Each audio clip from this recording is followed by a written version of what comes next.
सुनिए यूपी और बिहार वाले हमारे भैया, एक बात सीख लीजिए। जहाँ भी जाइए वहाँ की भाषा संस्कृति में घुल मिल जाइए। वैसे ही जैसे दूध में चीनी घुलकर मिठास भर देता है। काम की बात बताए दे रहा हूँ। भारत में तुर्क आए, मंगोल आए, शक आए, हून आए, अफगान भी आए। आर्य तो बहुत पहले आए थे और सब के सब भारत के रंग में रंग गए। किंतु इतिहास को छोड़ दीजिए, वर्तमान में जीना सीखिए। ग्लोबलाइजेशन के दौर में दुनिया में काफ़ी तेज़ी से माइग्रेशन हो रहा है और इस माइग्रेशन में कई कन्फ्लिक्ट भी हैं। एक दूसरे से लोग टकरा रहे हैं। इसी दौर में सभ्यताओं का संघर्ष भी हो रहा है। अमेरिकी राजनीति विज्ञानी सैमुअल पी हंटिंगटन अपनी पुस्तक क्लैश ऑफ सिविलाइजेशन यानी सभ्यताओं के संघर्ष की भविष्यवाणी करते हैं, जिसका लबोलुआब यह है कि शीत युद्ध तो लगभग खत्म हो गया है, किंतु इसके बाद में दुनिया में लोगों को सांस्कृतिक और धार्मिक आधार पर एक दूसरे से टकराते हुए देखा जाएगा। सांस्कृतिक और धार्मिक पहचान ही संघर्षों का मुख्य कारण होगा और सैमुअल की बात लगभग पूरी दुनिया में सही प्रमाणित हो रही है। उन्होंने 90 के दशक में दुनिया के सामने इस सिद्धांत को रखा था और वर्तमान में जितने भी कूटनीतिज्ञ हैं वे सब सैमुअल की बातों से लगभग सहमत हैं कि वैसा ही हो रहा है। सैमुअल हंटिंगटन के सभ्यताओं के आपसी संघर्ष के सिद्धांत के अनुसार सभी सभ्यताएं आपस में प्रतिद्वंदी है। आर्थिक और सैन्य आक्रामकता इस प्रतिद्वंदिता के मुख्य हथियार हैं। वे कहते हैं कि विश्व की सभी संस्कृतियों का असल संघर्ष एक संस्कृतियों पर दूसरे संस्कृति पर हावी हो जाने के लिए है। अब संस्कृति और सभ्यताएं भाषा और धर्म के आधार पर दुनिया में अपने अपने अस्तित्व में है। अलग अलग देशों में अलग अलग तरीके से तमाम कन्फ्लिक्ट है। एक दूसरे के भाषाएं को लेकर के विरोधाभास है। वो कहता है हमारी भाषा श्रेष्ठ, वो कहता है हमारी संस्कृति श्रेष्ठ। तो इस तरह के कन्फ्लिक्ट पूरी दुनिया में पाए जाते हैं और भारत भी इससे अछूता नहीं है। भारत तो विविधताओं का देश है।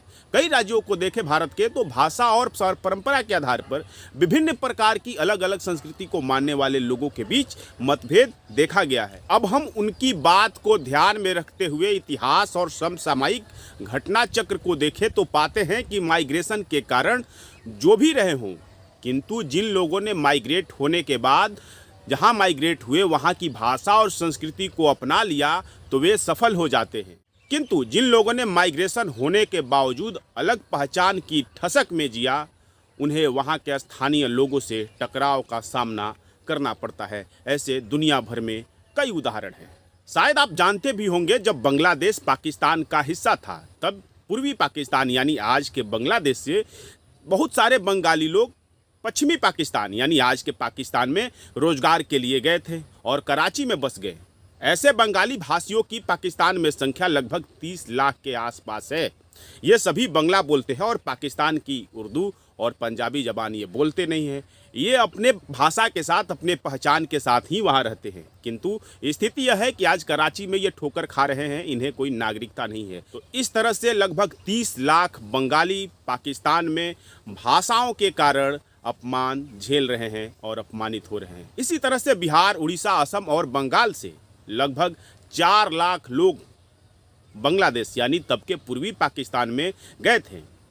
आज भी वे वहाँ बिहारी के रूप में ही बांग्लादेश में दोयम दर्जे का जीवन जी रहे हैं। हाल ही में तो उन्हें वोटिंग अधिकार मिल गया, लेकिन बाकी कोई भी उन्हें अधिकार एक नागरिक के तौर पर नहीं हासिल है, सिर्फ इसलिए क्योंकि वो अपनी बोली यानी हिंदी और उर्दू रखे हुए हैं और बांग्लादेशी भाषा नहीं सीखा उन्होंने।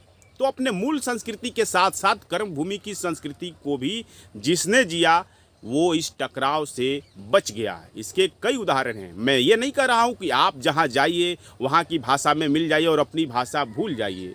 2 भाषाएं कम से कम तो सीख ही सकते हैं। जहाँ पर जाते हैं वहाँ की भाषाएं, वहाँ की परंपराएं, वहाँ के पर्व त्यौहार, उन तमाम सेलिब्रेशन में आप शामिल होइए और वहाँ ऐसा लगे कि ये भाई दूध में चीनी की तरह मिल गया है और मिठास घोल रहा है। अभी 150 साल पहले जो भारतीय फिजी, गुयाना, ट्रिनिडाड, टोबैगो यानी वेस्ट इंडीज के द्वीपों पर गए थे, वे इसलिए सफल हैं क्योंकि वे वहाँ पर गए और अपनी भाषा को भी बनाए रखे और वहाँ की भाषा को भी सीख लिए और वहाँ की परंपराओं, त्यौहार, पर्व में वे उल्लास से शामिल होते रहे हैं और एक तरह से वे वहीं के होकर रह गए। आप ऋषि सुनक को देखिए ना, ब्रिटेन गए यानी पाकिस्तान में उनका परिवार था, भारत में उनका ससुराल है, लेकिन ब्रिटेन में गए तो ब्रिटेन की तमाम परंपराओं को एडॉप्ट कर लिया और अपनी परंपराएं, अपनी भाषाओं को भी बनाए रखा। इस कारण से ऋषि सुनक ब्रिटेन के आज प्रधानमंत्री हैं। बीते 3-4 दशक में भारत में भी south Indian versus Maratha, Maratha versus Bihari, Assami versus Bihari का कन्फ्लिक्ट आपको देखने को मिला है। इन तमाम विवादों की एक ही समाधान आपको मिलेगा। जहां आप जाते हैं वहां की संस्कृति और भाषा को अपना लीजिए, वरना टकराव की स्थिति में वे लोग निशाने पर पहले होते हैं जो भाषाई रूप से भिन्न नज़र आते हैं, जो सांस्कृतिक रूप से वहां से अलग नज़र आते हैं। यह बात यूपी और बिहार के लोगों को खास रूप से समझनी चाहिए, क्योंकि यहाँ के लोग सबसे ज़्यादा माइग्रेट करते हैं और माइग्रेट करने का कारण यहाँ पर जनसंख्या का घनत्व काफ़ी है। तो जहाँ भी जाते हैं वहाँ के भाषा और संस्कृति को अपना लीजिए और अपनी परंपराओं और अपनी संस्कृति को भी जिंदा रखिए। यह संभव है, यह बहुत मुश्किल काम नहीं है। दुनिया में जो टकराव हो रहे हैं उस टकराव के मद्देनज़र आपको यह करना ही होगा। आज के समाज नीति में इतना ही। अपना ख्याल रखिए।